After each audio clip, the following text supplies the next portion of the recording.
Evening, Gretchen Sisson, PhD, is a researcher at Advancing New Standards in Reproductive Health, part of the Department of Obstetrics, Gynecology, and Reproductive Sciences at the University of California, San Francisco.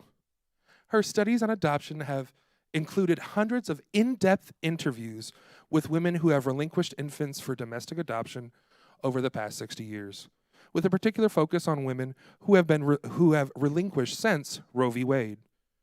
She is the author of Relinquished, The Politics of Adoption and the Privilege of American Motherhood, which is currently on sale outside of this room. She'll be joined in conversation by Michigan Secretary of State Jocelyn Benson, who we're so excited to have with us here tonight. Let's give them both a big round of applause. Thank you. Are we on? There we go. Thank you all very much for having us here tonight. I'm really excited. You're in for a treat. Is this on at all? Can you guys? Okay. My dear friend Gretchen Sisson has written an incredible book called Relinquished, The Politics of Adoption and the Privilege of American Motherhood. And as a mom, as a leader in the state, as someone who thinks a lot and cares very much about the future of families and kids and moms and motherhood and what that looks like for the state of Michigan, I really delved right into this book, as you know. I sat down and peppered her with questions for hours after I'd finished reading it, because it's an incredibly insightful, people-driven book, data-driven book, with stories of women who have not had a choice about starting a family or being a mom, and how that impacted the decisions that they made, and how easy it would have been for funding and other things to have impacted their decisions in a way that would have created more opportunities for these women. I'll start by saying I was in Selma, Alabama in March of this year, visiting civil rights historical sites with my staff and team. We go every year to walk across the Edmund Pettus Bridge in recognition of Selma and the march on voting rights that occurred in 1965, almost 60 years ago. And so we were deep in Alabama and the history of our country, of racial segregation, of discrimination, of poverty. And I started listening, actually, to this book as I was driving around the former plantation land. And it was really moving because this book actually also begins talking about how our history as Americans, how the history of inequality and stratification, racial stratification, wealth stratification, everything, gender dynamics, led us to where we are today, and the historic roots of adoption, of relinquishment as a choice, as a policy, as something that's thrust upon women. And I say that to say that there's a lot in this book that are modern stories. This is really about how a lot of policies are affecting women today. But I loved that it also grounded it in not just really compelling research and stories from multiple women, but also the sense of how choices made in the past, policy choices made in the past throughout our country's history brought us to this point as well. And also, of course, the racial dynamics behind the politics of adoption. So I wanted to start, if I could, by thanking you for writing this book. There's really nothing like it out there that tells the story of these women who have given up their kids and why, through their voices and through the lens of their life and how it's impacted them. The other thing I'll just say at the start, because I'm going to ask you, why you felt this was an important story and these stories were important to tell in this current climate.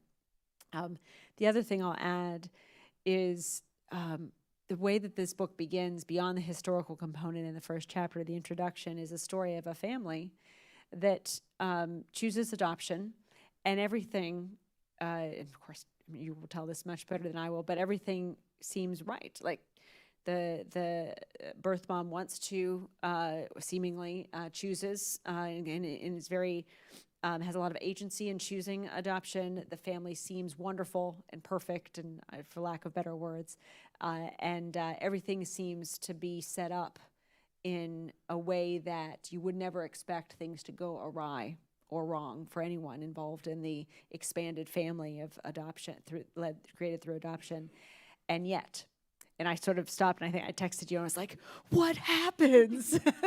And so it's incredibly compelling as well to read, because it does set up the scenario that even in the best set of circumstances where everything seems perfect at the outset, things can go awry. And again, told from the story, the vision of these women who have given birth to children and choose to or have relinquishment thrust upon them, and what then happens and how that impacts the kids, the moms, and everyone involved. So with that, Gretchen, I'd love to turn to ask you, what's the origin story of this book, and why did you feel these stories were important to be told in this current climate? Yes. So I want to start actually just by thanking you, Jocelyn. As all of you know, Jocelyn has a pretty high-stress day job these days, and she gets to do it with the impatience and scrutiny of an entire country watching. So I'm really grateful to you for taking some time out of that work to be here tonight, and I hope you as Michiganders know what an incredible public servant you have in Secretary Benson. So thank you, Jocelyn. But to get back to what started my work in this book, when I was in graduate school, I was working at an organization called the Alliance for Teen Pregnancy in Boston. And most of our work was supporting young mothers in their parenting journey. And these were teen moms who faced a huge amount of scrutiny, marginalization, stigmatization in their parenthood. And this was the summer that 16 and Pregnant started airing on MTV. And there was this particular narrative arc in that first season because it included many young women who were raising their children, and then one couple who had relinquished their daughter. And the way that it was framed was that the couple really that had relinquished their daughter was more mature, more loving, more selfless, better parents for having given up their parenthood compared to all of these young women who were raising their children and struggling to raise their children. And I looked at the incredible young mothers that I was working with at the Alliance and really saw everything that they were doing to work towards self-sufficiency, to care for their families. I was also volunteering at the local abortion fund at the time. I had just written my master's thesis on infertility, and so I was constantly confronted with the ways that adoption was framed as the solution, right? So if you have a couple that's dealing with infertility, well, they should just adopt. If you have someone who wants to have an abortion and can't access an abortion, adoption is just the alternative. And of course, for these young mothers whose parenting was so undermined by all of our cultural narratives, adoption would be the better path for them, for their children.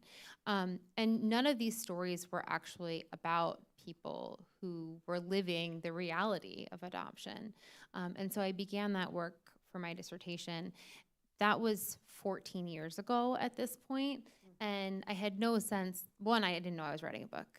I wasn't writing a book when I started, but I also had no sense that we were going to have lost Roe v. Wade by the time I finished and was getting this out in the world. And I re-interviewed many of the mothers again in 2020. I'm sure we'll talk about that, sort of how their feelings changed over time. And then I was kind of sitting with the data for a while, trying to figure out what I wanted to do with it. And I had a book proposal. It was a very academic book proposal, and my husband and I were listening to the oral arguments for the Dobbs case in December of 2021. We were like trying to get the kids ready and get out the door to school, and we have the oral arguments on in the background. And Justice Coney Barrett just keeps asking about adoption, right? Just keeps saying, well, why do women need access to abortion care if they can just relinquish their parental rights? They can terminate their parental rights. Why do they need to have access to abortion care? And my husband just kind of looks at me and goes, maybe you should send out your book proposal. Like, maybe you should send out your book proposal today. And I did very soon thereafter. And I think what it was, I mean, obviously I would take Roe back in a heartbeat, over having this moment. But given that we are in this moment, it does feel like the stories of these women are really uniquely positioned to speak to different reproductive futures that are ahead of us. Have you, and I know you've spent a lot of time with these women over a number of years. What was their reaction to Roe being overturned? Yeah. So what's interesting is that I had finished data collection by the time Roe came down. And I asked all of them their feelings about abortion. Did they consider having an abortion? Why didn't they consider having an abortion if they didn't? How did they feel about one? And the reasons why they didn't have an abortion varied a lot. But the short answer is that most of them didn't try to have one. And so we have this idea that women are kind of routinely choosing between abortion and adoption, and that's just not true. Most abortion patients are just fundamentally uninterested in adoption. People are having abortions because they don't want to be pregnant at all. And there was a survey of a couple thousand abortion patients that asked if they were interested in adoption, and 99% of them said no. 1% said kind of. But 0 said yes, right? So there's just not this interest in adoption among people who are fundamentally trying to not be pregnant anymore. But there was also a relatively low interest in abortion among the mothers that relinquished. Most of them wanted to parent. They were continuing their pregnancy with the intention of parenting. And it wasn't until they faced a crisis later in their pregnancy that made that impossible that adoption became the lifeline. But even for those who decided earlier on in their pregnancy that they wanted to look at adoption, very few of them considered an abortion. They felt bonded to their pregnancy early on. They were interested in continuing their pregnancy, and a few of them tried to get an abortion and couldn't, but that was really pretty few. Some of them found out that they were pregnant very late, at later gestational ages, and even if they were like, well, if I had found out I was pregnant 2 months earlier, I might have had an abortion, but I found out and I was too far along at the point where they didn't feel comfortable or they couldn't legally access one. So there were a lot of different stories. But when we talk about women who have abortions and women who relinquish infants within one pregnancy, you're really talking about different groups of people. And yet there were similarities as well within those who chose relinquishment that I thought were really compelling, even though they came from various different backgrounds. As you were just pointing out, one of the things also that I love about the audio version of this book is that their stories are actually the voices of the women for the most part, right? They're not the actual participants, but they are, and it was really important to me that they be from similar background, right? Mm-hmm. Because so when you have a Black woman from Texas, it's a voice of a woman who is a racial ethnic match to that, and so we have women with different ages and different racial ethnic backgrounds from different parts of the country, different regional accents that do the book. So they are a match to the person, but it's not the women themselves. Well, that's one of the things that was really interesting in listening to those voices was they all talked about relinquishment and facing this choice from a place of hope and from a place of optimism. There was elements of defeatedness, but it was really, even, and you could hear in the voices, hope and optimism as they talked about in the initial stages. Did you find that when you were in the early stages of your interviews? Because I know you went back after the fact and talked with a lot of folks 10 years or so later, if they're willing. Did you sense that sort of there was a thread of hope and optimism that ran through these choices in that moment? And why do you think that was? So when I did my first set of interviews in 2010, the women I interviewed, their adoptions went back to before Roe v. Wade. So some of their adoptions were in the 1960s up until 2009. Because I hadn't, at that point, when I did my initial round of data collection, I didn't sort of time limit it. And what I found was that women whose adoptions were longer ago, were further in the past, were often much more critical of the adoptions. And you had a handful of women whose adoptions were quite recent that were feeling very positive, not positive isn't the right word, but hopeful, optimistic about what adoption was going to be. They still grieved, right? This was still a profound loss for them, but they were hopeful about what adoption could accomplish for them and their children. And so the question for me as a researcher is, are these women in more recent adoptions feeling hopeful because adoption has gotten better, or because they haven't had a chance to become more critical the way some of these older women or some of the women in older adoptions had been, which the only way to answer that question was to talk to the same women 10 years later. And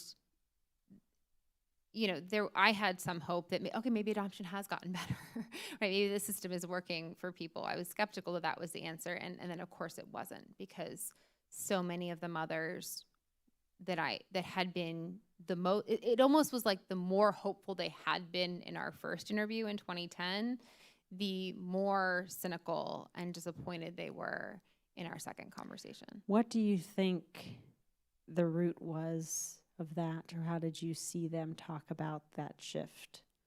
Like, what was it that was it a universal bad experience with the adoptive parents, or what was it that took them from a place of hope and optimism to a place of cynicism in 10 years? Yeah, I mean, a number of things. Again, like, I'm a sociologist, so there's just a big asterisk. It's complicated, but usually the universality of it was that adoption wasn't serving them and their child the way that they had expected it to, and the way that they had been told to expect that it would. So many of them were not having the level of contact that they had been told they could expect with their child. Oftentimes, the adoptive parents would limit contact, would change what that contact looked like, or they saw that adoption wasn't serving their child the way that they had hoped that it would. So if their child was struggling with their identity as an adoptee, this is particularly true for mothers who relinquished children in transracial adoptions and saw their child of color being raised in a white family in a white community, and saw them struggling with that identity. That was a really important factor for a lot of those mothers. And some of the times this limited contact, some of it was straightforward, like the adoptive parents lied and cut off contact. But sometimes it was just as life went on. Someone moved across the country.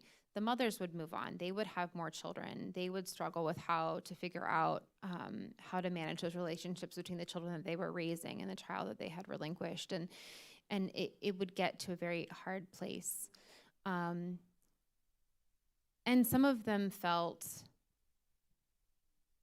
one woman whose story I tell in the book, Leah, she was one of the really optimistic women that I spoke with. And her son had just turned 1 at our first conversation, so she was really early on. And she talked about how she was still grieving, but she was very hopeful. And I asked her, what do you believe adoption should look like?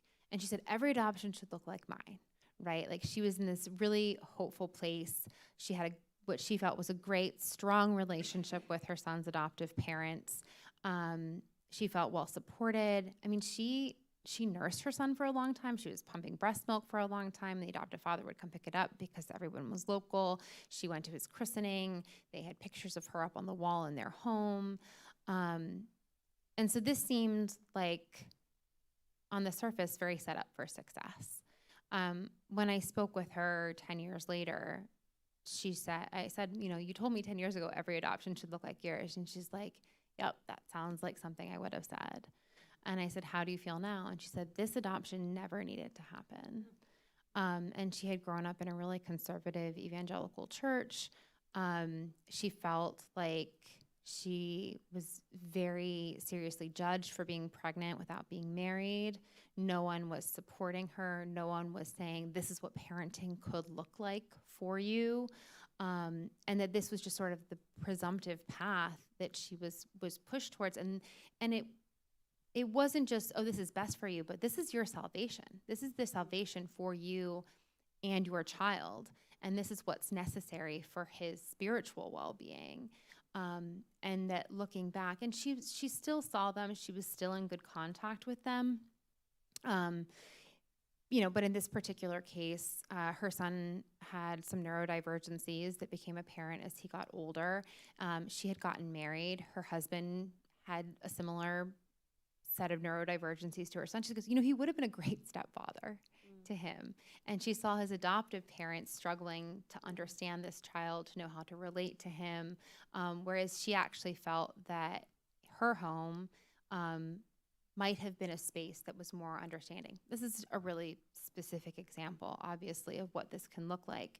But for her, that was the struggle, seeing his adoptive parents struggle to know how to care for him and recognize him for who he was, and seeing that in her life, there was space to care for him and recognize him in that way. Was she in touch with him in that Yeah, moment and she able was. to offer that space at all within the confines of the adoption agreement? Yeah, she was, well, and within the context of the adoption agreement is a giant asterisk, because most states don't have legally enforceable post-contact adoption agreements.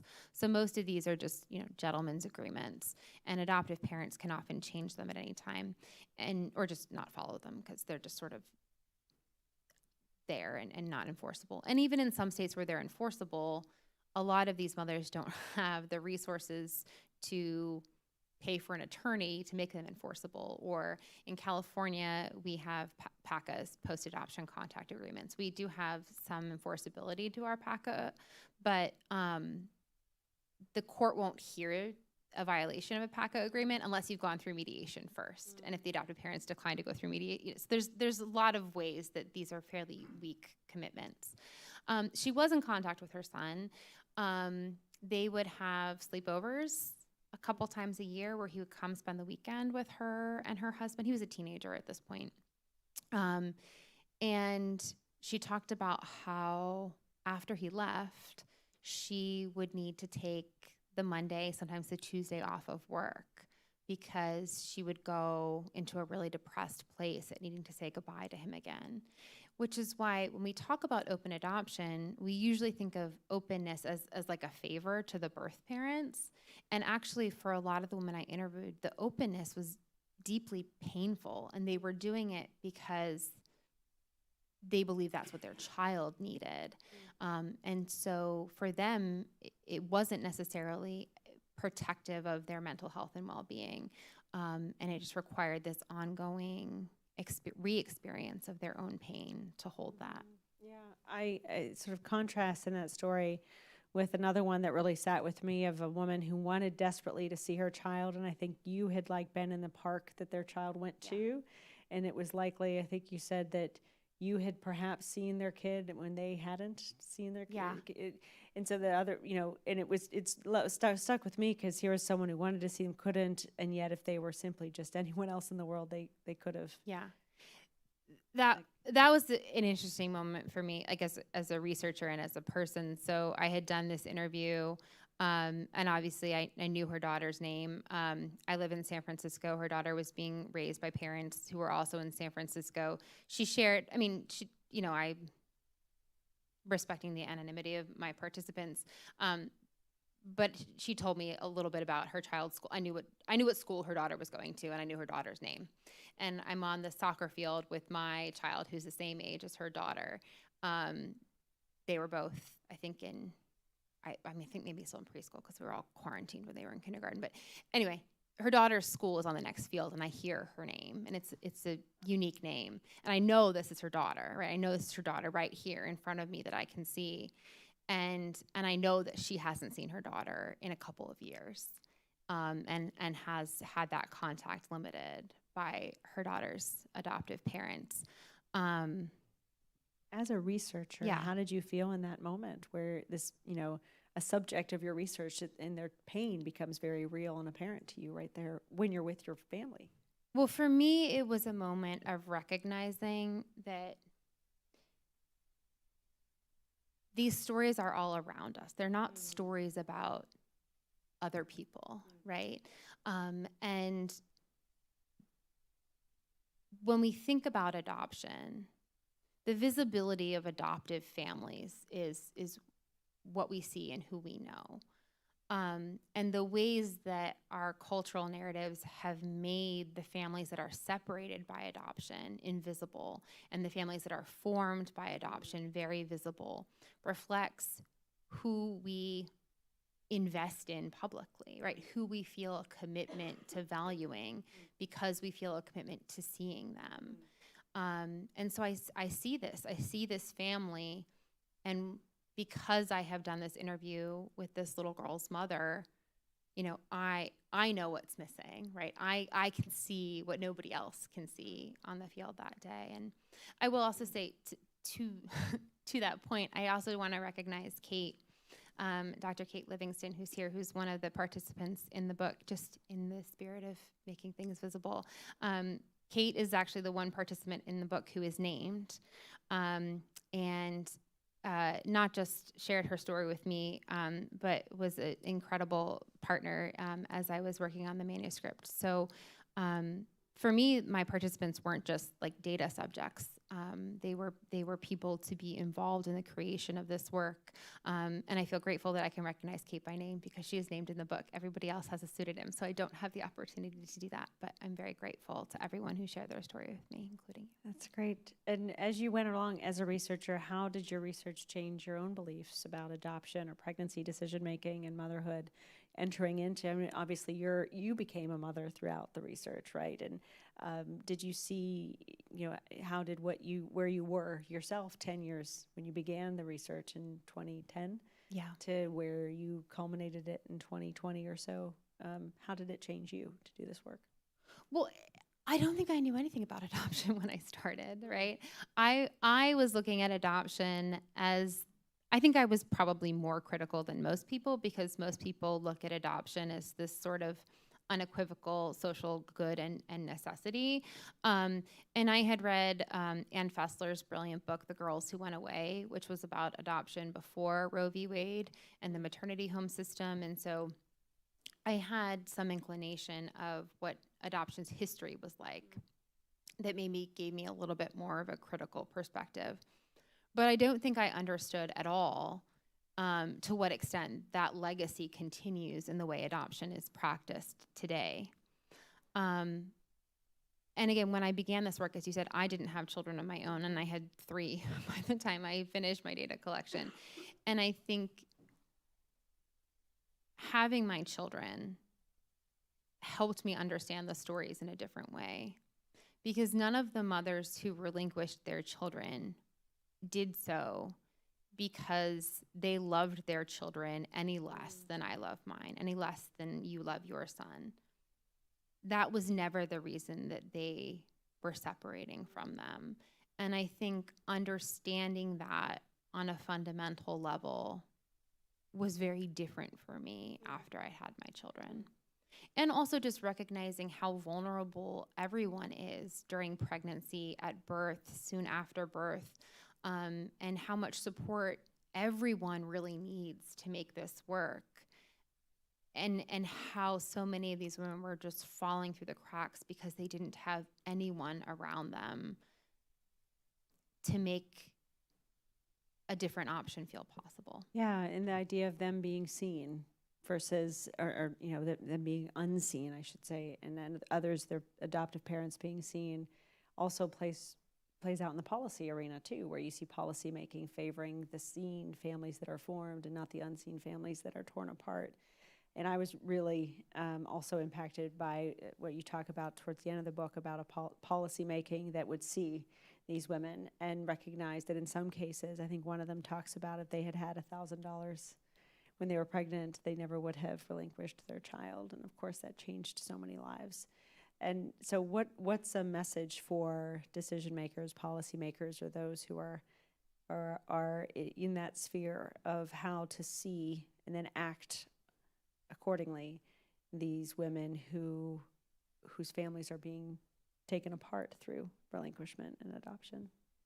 I mean, I think the good news is a family preservation agenda, the things that would make parenting possible for these mothers are things like living wages, accessible, affordable housing, food assistance, right?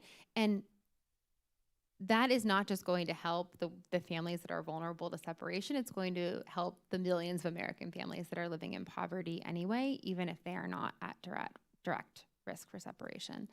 And I think that's what's really important, because we are talking about relatively few women, right? We're talking about around 18 to 20,000 American women per year.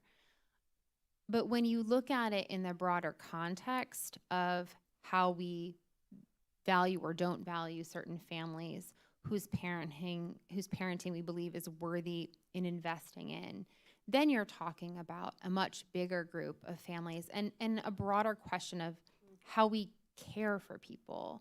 And that is what I think these stories point us to, is it's not just about understanding how adoption works.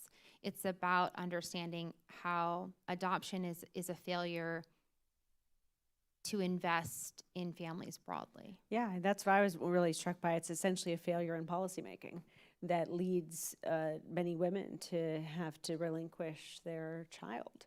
And that really impacted me because it shows how, with some smarter people-centric decision-making, not just at the state but at the federal level, you can keep families together.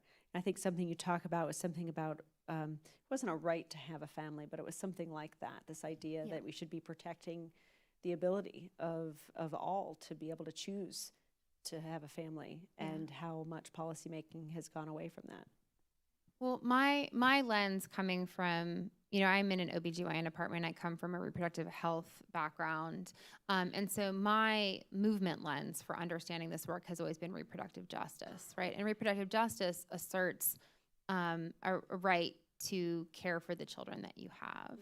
And when we talk about a right to parent, I think there is a difference between a right to parent. If we say you have a right to parent if you want to, then we have an obligation to help you become a parent, right? Which I actually don't think that we have necessarily.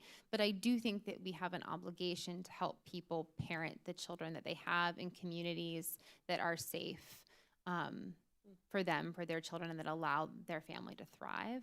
And so I think there are a lot of different sort of movement lenses that people bring to conversations about adoption, about economic equity, and but reproductive justice is, I think, that's where my home is. So that's what I'm bringing to the conversation. Do you see, and we're going to open it up for questions from the audience shortly in a couple minutes. So let us know if you raise your hand if you have a question. For Dr. Sisson, should I say? Gretchen? Gretchen is fine. I'm like permanently the other Gretchen in Michigan, which I will take with, but yeah. An important one as well.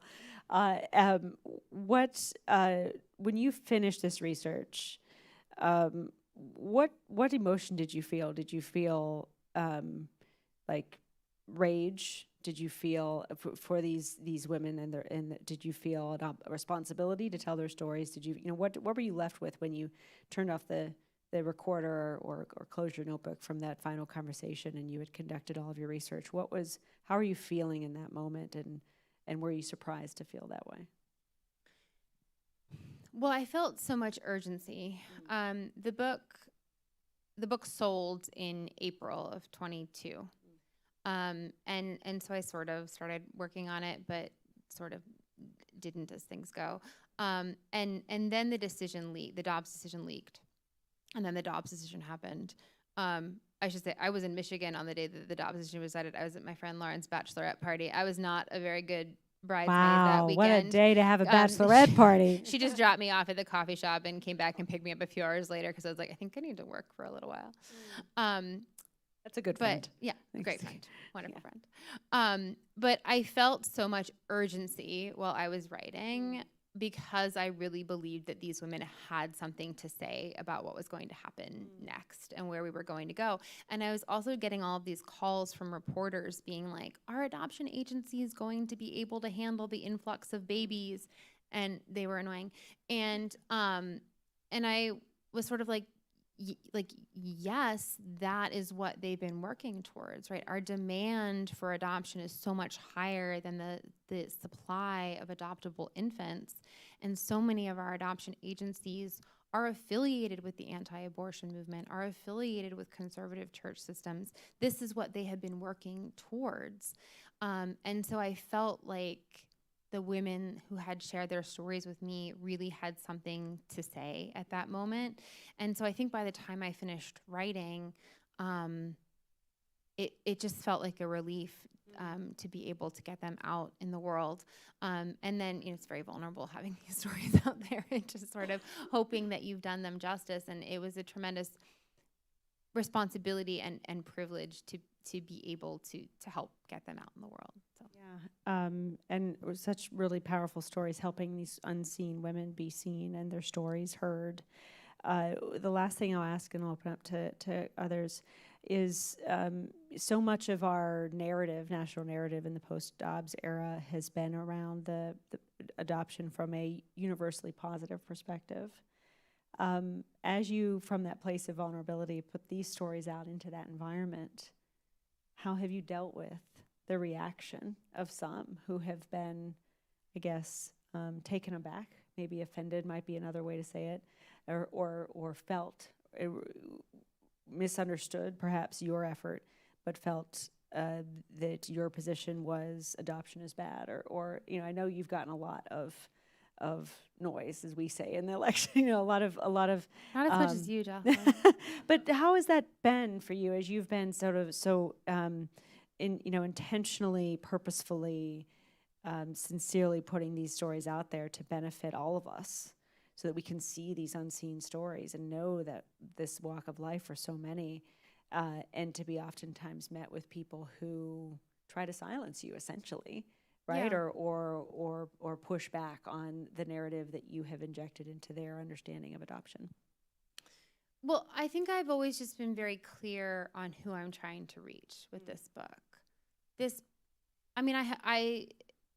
I'll talk to anyone, people who fundamentally disagree with me on any number of things, but I didn't write this book for anti-abortion people to try to convince them of something different, right?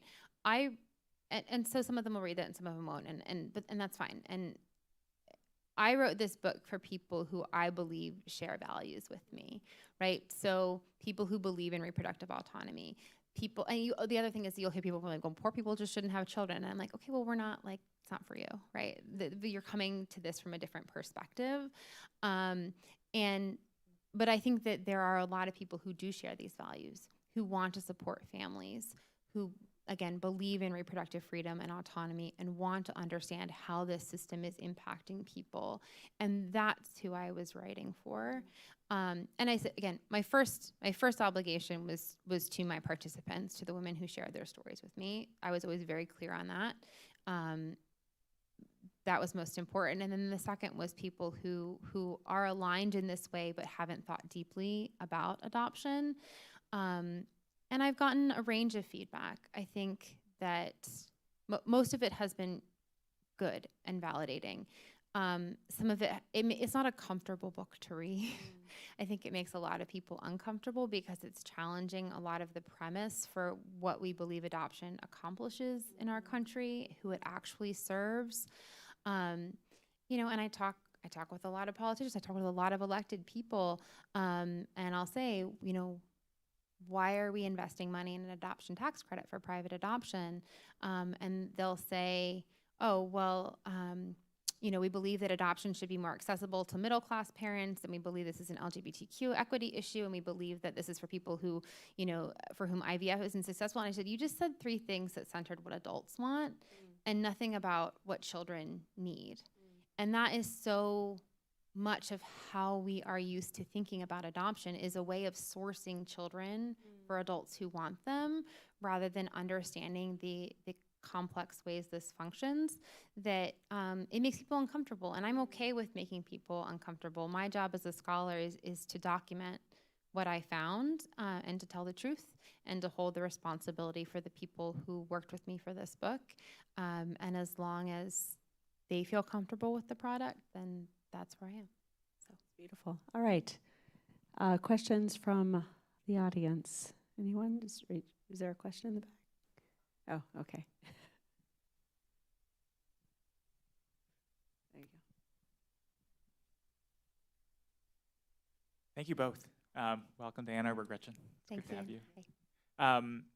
I wanted to ask about cultural narratives. I know you've done some work on media representations of adoptions and abortions, and given its importance in how it shapes public understanding and then political opinions, what do you see as kind of the appropriate empathetic portrayals of relinquishment and adoption? What are some that maybe you think are popular but aren't quite as helpful? And how would you like to see those cultural narratives change, and how can we go about doing that? Yeah, so thank you, Ian. Ian is a wonderful historian whose own book is coming out soon, so he'll be back here soon, I'm sure. But, you know, I am a big believer in cultural narratives and how they shape our understanding, and most of our cultural stories about adoption do focus on adoptive families, or on hopeful adoptive families who then the mother decides to parent, and the prospective adoptive parents are portrayed as the victim, and I think that's a really complicated narrative. I asked all my participants what they thought of the stories that we tell about adoption, and if they were drawn to any of them.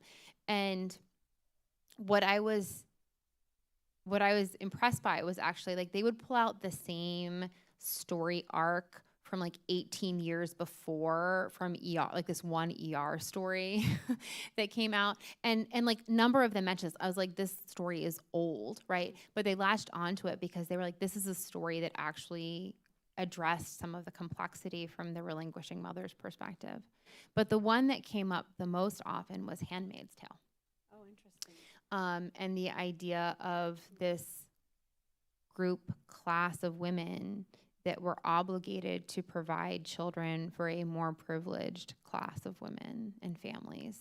And I think it takes a mother who has relinquished to watch The Handmaid's Tale and say, this is a story about contemporary adoption from where they were sitting.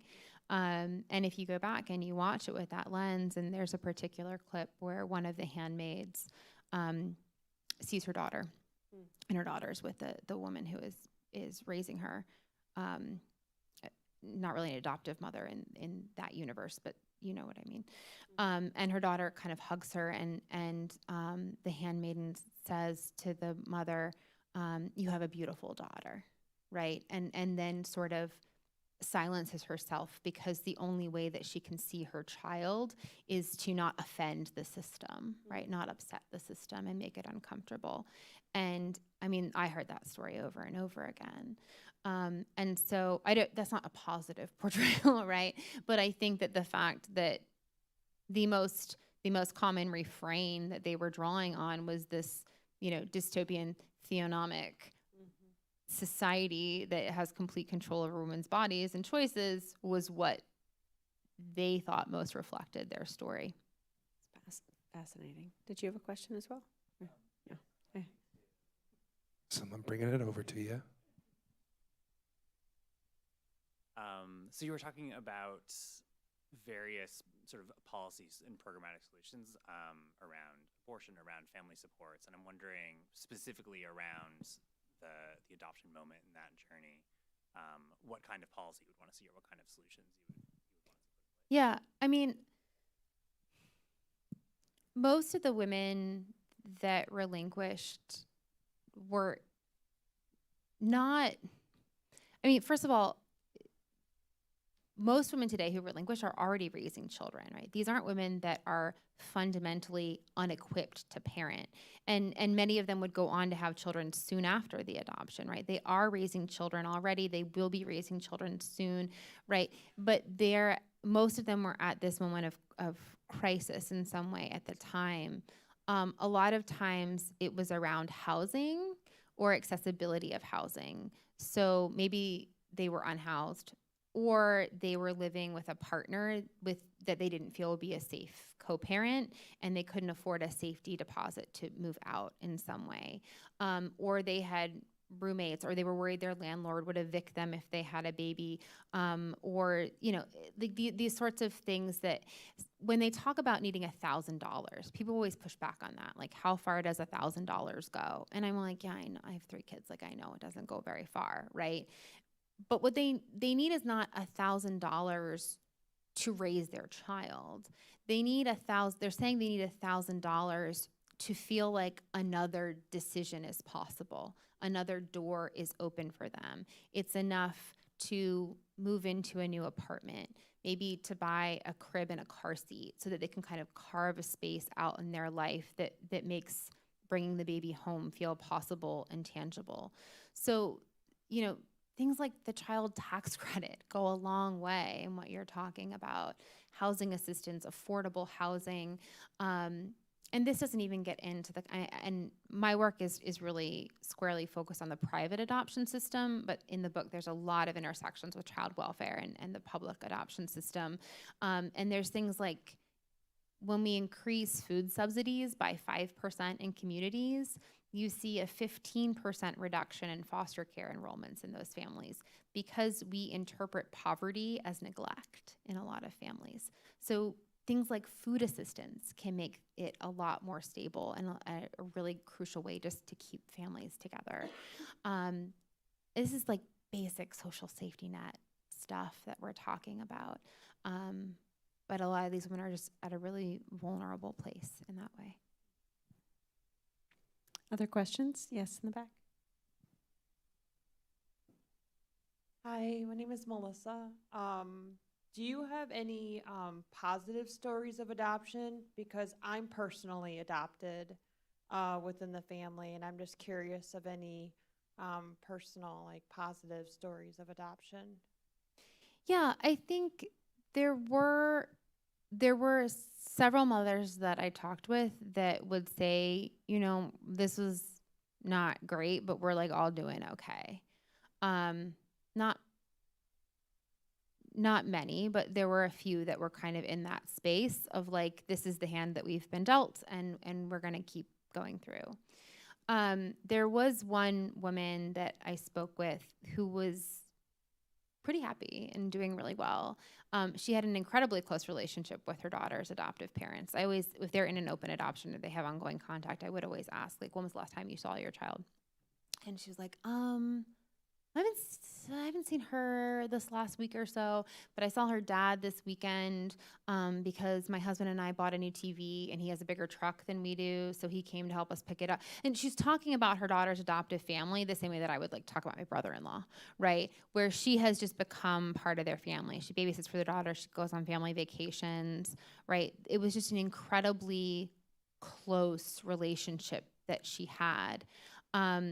And she told me this story one time when her daughter was, I think, 9 or 10 years old, and her daughter came up to her and was like, "Can I call you mom?" And she was like, "Probably, but go ask your mom," right? Because she knew that her mom would be like, "Yeah, call her mom." If like there was no sense of like fragility in that relationship. They were very comfortable with each other, very trusting with each other.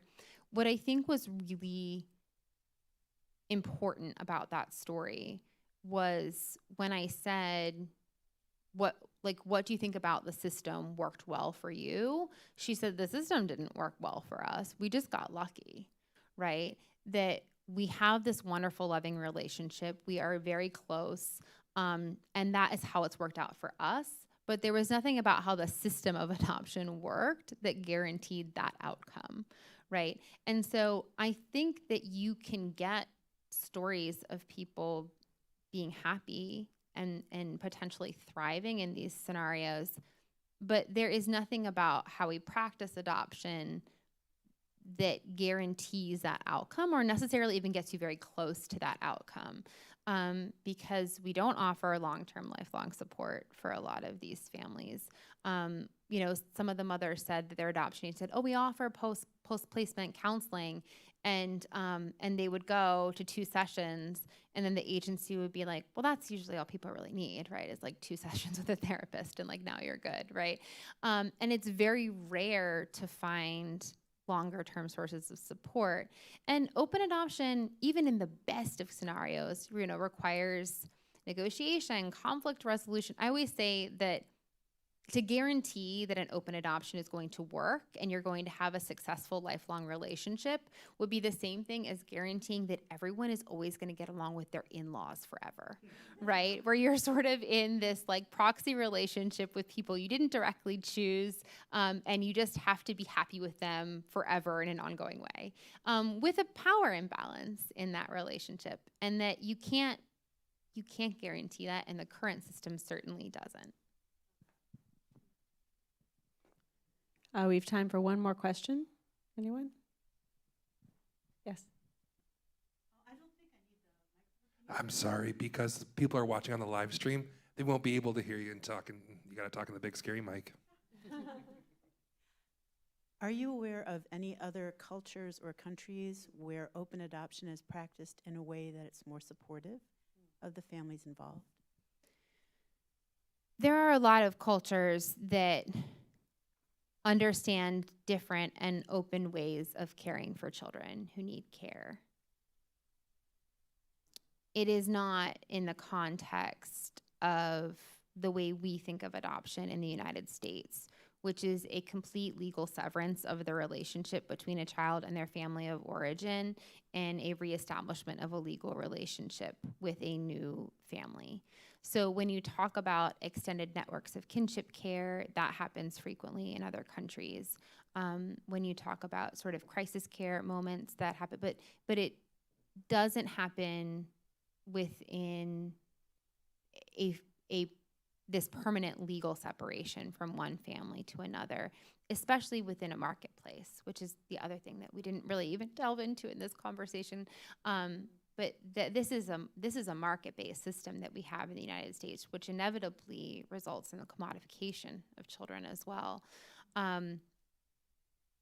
So the short long answer is yes, other countries have done this. And it's important, and actually what we are doing now is the anomaly, right? Historically, culturally, this market system is unusual. And it's not even how we thought about adoption 150 years ago, right? And that's why I have hope that we can build different ways of finding care for families and children, because what we're doing right now is the anomaly more than what other groups and cultures have always done and what we used to do. Interesting. Well, I want to thank you all for joining us tonight. Encourage you to get Relinquished if you haven't already. And I know Dr. Sisson will be here signing books outside, I believe, if anyone wants them. Any closing words that you'd like to offer regarding the book and the politics of adoption and the privilege of American motherhood? Well, I just want to thank you all for being here. And again, like I said, this isn't often a comfortable conversation, so I'm always grateful for people who are willing to join me for uncomfortable conversations. And I, again, so grateful to you, Jocelyn, for being here this evening. Thank you. Happy to be here. All right, thanks everyone.